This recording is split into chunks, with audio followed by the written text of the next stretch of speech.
Your name is Ike Stewart, and you're off to work on this crisp autumn morning. Nothing unusual about that, of course. It's happening all over Midvale, and it's happening in every city and town in America. To be sure, you're fairly young and a newcomer on your job, but you don't expect any trumpets to blow as you check in.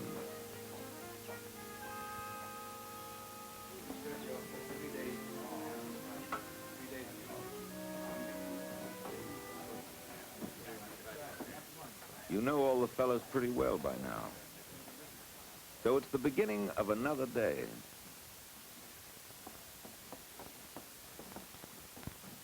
Both cheerful and... This morning, Ike. Fine, thank you, Mr. Lane. It's a wonderful morning. Sure is. Too bad autumn can't stay around all year. Oh, say, Ike. I went over your production control reports last night. There's a few questions I'd like to ask you about. Now, on this commutator shaft subassembly, there's a couple of things that don't seem to add up. Now, You, Ike Stewart, are not usually aware of the habits and attitudes which make you tick. But they're there, stamping you as an individual for life. Right now, for instance, you're listening, and you're listening well, because at different times and places, you've learned how to learn from others, how to accept criticism from people more experienced and mature. If you could stop to ask how this came about, you might recall some memories of not too long ago when you were a scout. For in scouting, you learned things you wanted to know from those who knew the answers. And so you discovered to your surprise that learning can be both pleasant and profitable. Then, too, it was in scouting that you began to enjoy and appreciate the wisdom and the companionship of older men, a habit which is now paying off. If I see where I've been making my mistake, I use the foreman's report for writing down the complete analysis when I should have used the data first. it's an easy mistake to make, Ike, but in today's checkup, you try it this way and see if it actually does make the work easier for you. I'm sure that it will. And thanks an awful lot, Mr. Lane. Quite all right. Give me a big steak. Coming, Ike?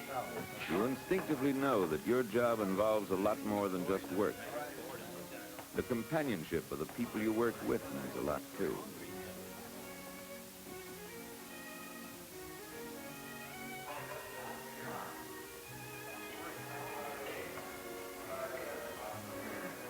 Here, too, you don't stop to think what makes you enjoy and accept this warm, easy relationship. But at least part of you was conditioned by the very early days when you were a Cub Scout.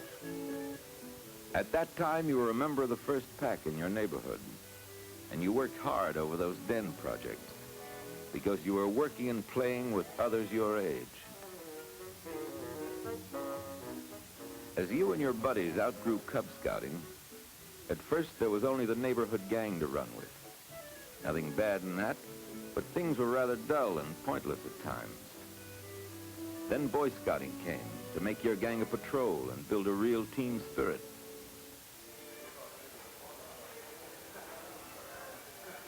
Tomorrow night's the big night. We can take that partner shop for 3 games. We'll be so far in front we'll never catch it. You're going to be able to make it, aren't you, Ike? Well, to tell you the truth, it kind of slipped my mind. Could it be possible that Ike has a date? Could be. How's Mary, Ike? She's fine. She couldn't be better. Say, have you noticed that Ike's average has started dropping a little bit since he's been taking a night off? No, dropping, no. Oh, look, Ike, I want to talk to you like a big brother. We all like Mary. She's a fine girl, but 6 nights a week, I think, is enough. That one night comes bowling, we want you there. So we don't want to bowl with any blind. Well, how about this? Could I bring her along to watch? Why not? Most of our wives come down anyway. Can she bowl? I said watch, not bowl. Hey, Paul, come on over here. Come on down and sit in and join the gang. You know, we're just talking about bowling. You know, we got a bowling team in the office there. We've been doing pretty good. Oh, is that right? Yeah. Why don't you come down and watch us tomorrow night? Oh, yes, fine. I'd like that. That's good. We're glad to have you. Hey, how's the job coming along? Oh, pretty good. Say, Ike. Yeah. Ever since I've taken over your job, Gee, I've been having an awful lot of difficulty with the paperwork.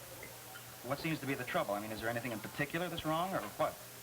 Well, it's getting it channeled through the plant.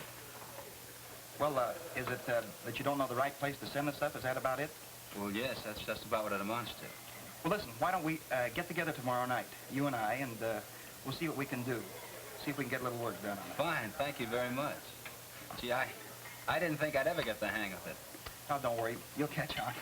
You're sure he'll catch on, because firmly fixed in your mind from way back is another habit, the desire to help others. Why these rocks? We like to use the hunter's fire. Small and easy to cook over. You want to go gather some wood? Sure. This is all I could find.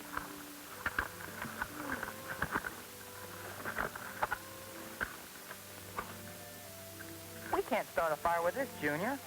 It's too spongy and rotted. Come on, I'll show you what kind to get. Can't reach to it. You won't need that tomahawk sitting bull. Better put it down before you fall on it.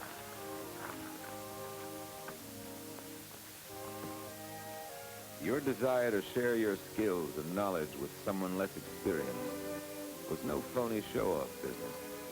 It was as natural as breathing, because it was fun both ways.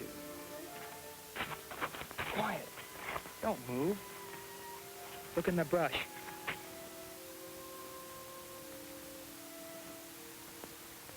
It's a little fawn.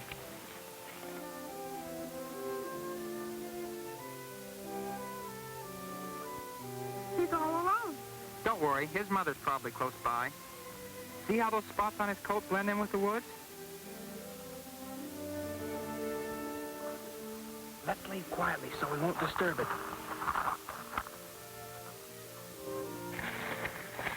Boy, there's plenty to learn. Yeah, but you'll catch on. So the two-way street continues in your older days. Ed catches on, and so do you, as you grow and learn.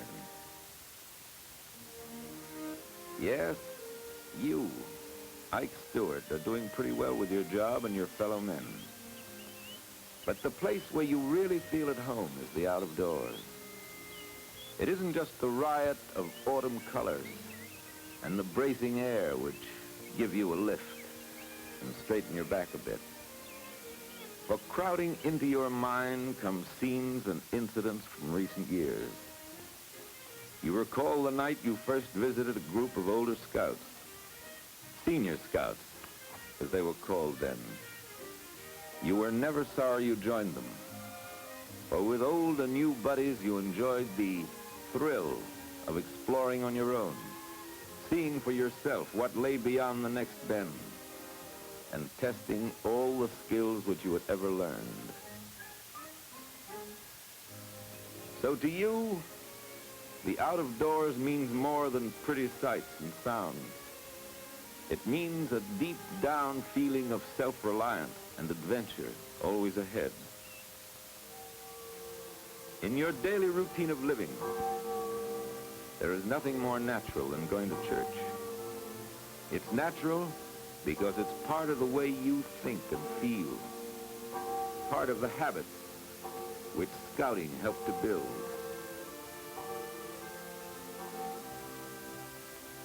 For it was another church in town which had first sponsored your troop way back when.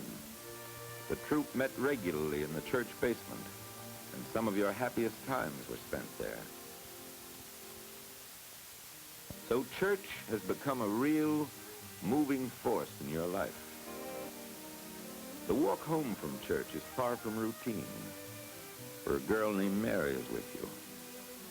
You always feel at ease with Mary, because she's the kind of girl she is. But this natural understanding is also the result of your having enjoyed happy, normal relationships with young women during your teen years, under circumstances which encouraged respect and courtesy. This was the special value of Scouting's Explorer program for young men, giving you a chance to develop poise and confidence as a start on the future. It took many small, everyday experiences to bring Mary and you to this point in your lives. And it takes a great many Ikes and Marys to make America's future secure and great. In their daily lives, they will seldom use phrases like self-reliance and working together. Yet these will be a part of their innermost thinking.